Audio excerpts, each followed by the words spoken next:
Hello, welcome to Kapow Toys Presents. I am your host King Grimlock, and today we are looking at Revenge of the Fallen, Leader Class, Optimus Prime with Battle Hooks. Take your face, take your face, take your face! The remold. I get into these occasionally, I really do. He is really just a remold of, and a minor retooling of the original movie Leader Class, which we've had numerous reviews out there and about there on.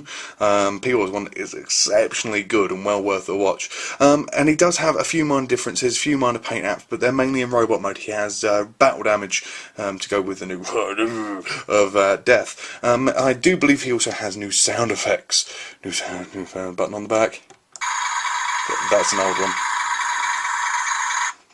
Yeah. The button doesn't do anything. Yeah, in robot mode anyway. This is my first time with it.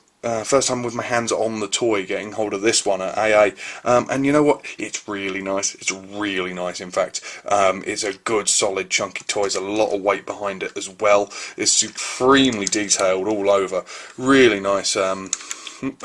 Really nice detailing. For example, the lights at the back are all clear, so you do get light piping through it.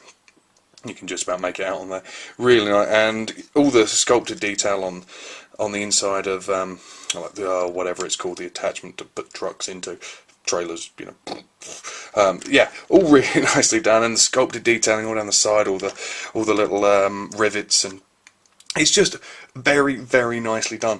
Now, as a non-movie collector, this is obviously one of the toys that you kind of get told to go and pick up. I know a lot of people said really great things about it, so I was keen to get one, so at AA I did, and this guy comes boxed in his robot mode, so getting him into this mode is the reason why I'm doing this video this way round, because I don't really have half an hour of my life to transform this guy back again once I have done the first. Done the robot mode, because getting him from the robot mode to this mode is near on well, I say near on impossible. I'm sure someone will post, oh, I can do it in 5 minutes. I've done it 3 times. It took me the quickest half an hour, because there seems to be quite a lot where it's a case of you put it together, put it together, put it together, put it together, put it together, and it will never quite go, and then you put it together one time and it will just all click into place, and it won't make any sense. You won't know why you've done it. Maybe it's just me and my big clumsy hands, or maybe it's just because I'm no longer a child and can't think like that, so I try and think logically, and if you put that into there, and logic doesn't apply to this guy. Beautifully engineered, but unfortunately logic isn't really there. Only downside in this mode, so to give you an idea, I cannot get that to close. Only downside in this mode for me is the gears on the inside of the cab. This is obviously for his Mecha Live gimmick, but it just doesn't really work. It just looks a bit untidy. It looks, you'd be nice to look in there and see seats, even though obviously you wouldn't, but you know what I mean. It'd be nice to just have that maybe filled in with something. The whole Mecha Live thing is a bit of a joke anyway. It doesn't really do anything. It's really a step backwards from things like Automorph and even decent sound effects, to be perfectly honest, because the sound effects are a bit average on this guy. You can just make out on the back the first bit of detail. The highlighted detail in there is some battle damage in there. The paint job is sublime. I mean, really, the toned paint through the front and all upsides, and they've done very well to blend the panels in. There are a few little bits where they've been cast in different colour plastic where it isn't quite right, but the flames work really well. I wasn't a big proponent of the flames when in the first movie, when the designs first appeared, but you know what?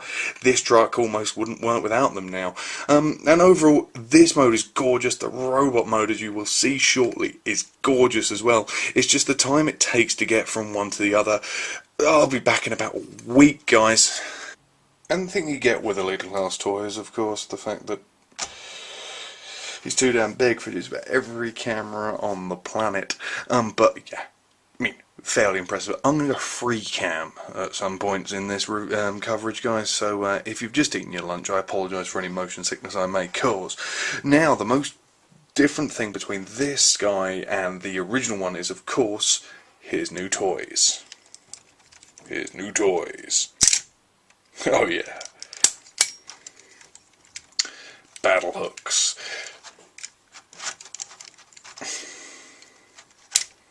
rip open your face battle hooks. Now, they were, of course, in the original release, the blades.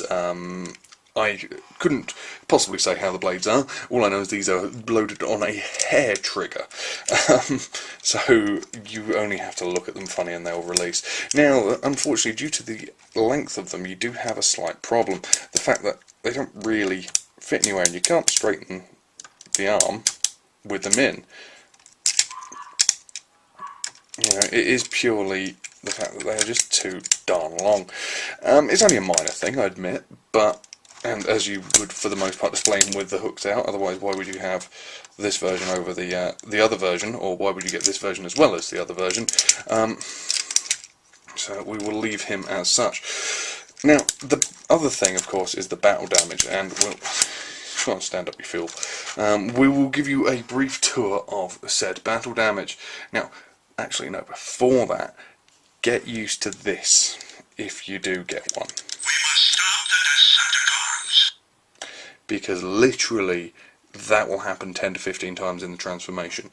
Something will catch, these gears in here will move, and he will say, We must stop the Decepticons. Again, and again, and again, and again, and again. It's horrible. I much prefer the I am Optimus Prime, it has to be said, but we're here for a tour of duty on some battle damage. Now we'll start off with the arms. Ooh, handy cam. As you can see, I've had some markings put in there, some burn marks and some scratches. Really nicely done, actually. The paint detailing on that is actually really well thought out. And also you have the same down on the knees, a similar sort of thing, some burn marks, some scratch detail on there as well. And they are the main areas of it, sorry, some on the chest, or sorry, the six-pack, except for the face.